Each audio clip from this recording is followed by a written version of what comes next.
Greetings and salutations, my fellow plebs. My name is Walker, and this is the Bitcoin Podcast. It's Monday, July 17th, 2023.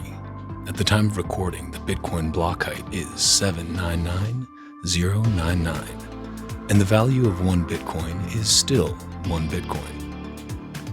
Today's episode is Bitcoin Out Loud, where I read you a Bitcoin or Bitcoin-adjacent piece. Today's piece addresses one of the biggest misconceptions about Bitcoin pushed by certain members of the media, altcoin promoters, corrupt NGOs, and generally uninformed politicians and celebrities. Bitcoin is bad for the environment. A little context for today's read. About a week ago, Greepeace tweeted, "New GPUSA report. Bitcoin climate destruction is powered by the same old traditional finance institutions. Today's report shows how BlackRock, Chase, and others are failing their climate pledges and stopping our progress on climate goals." With a link to a report called Investing in Bitcoin's Climate Pollution. So, for those who may be unfamiliar with Greepeace's record on Bitcoin propaganda, here's a very brief summary. Greepeace USA was paid $5 million by Ripple co-founder and executive chairman Chris Larsen to start an anti-Bitcoin propaganda campaign with the goal of getting Bitcoin to #change the code from proof of work to proof of stake, a move which would make Bitcoin almost as worthless as centralized proof of stake tokens like Ethereum. Since receiving this $5 million in Ripple lobbying money, Greepeace has been publishing all sorts of poorly researched claims, attack ads, junk science, and outright propaganda about Bitcoin.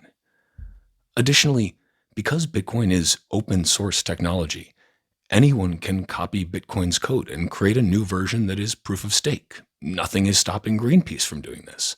And in fact, just such a POS copy of Bitcoin already exists. And the reason you probably haven't heard of it is because nobody wants a Bitcoin knockoff that gets rid of one of the core pieces of what makes Bitcoin Bitcoin.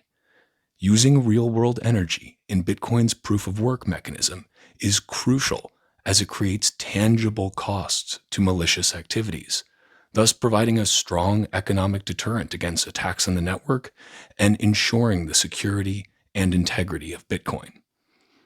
Okay, so now you're pretty much caught up. Yesterday, Daniel Batten responded to Greepeace's tweet, saying simply, "rebutted," with a screenshot of his conclusions and a link to his full rebuttal. Daniel Batten is a climate activist and climate tech investor turned Bitcoiner who is still a climate activist because, and I know this might melt some brains out in the Greepeace world, Bitcoin is a net benefit for the environment. I highly recommend following Daniel on Twitter. You can find him at DSBATTEN.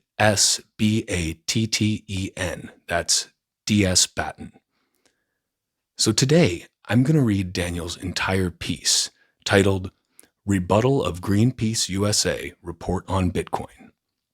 Daniel links to a bunch of resources within the report, so if you want to follow along and check the sources as I read or see some of the graphics, you can find a link in the show notes.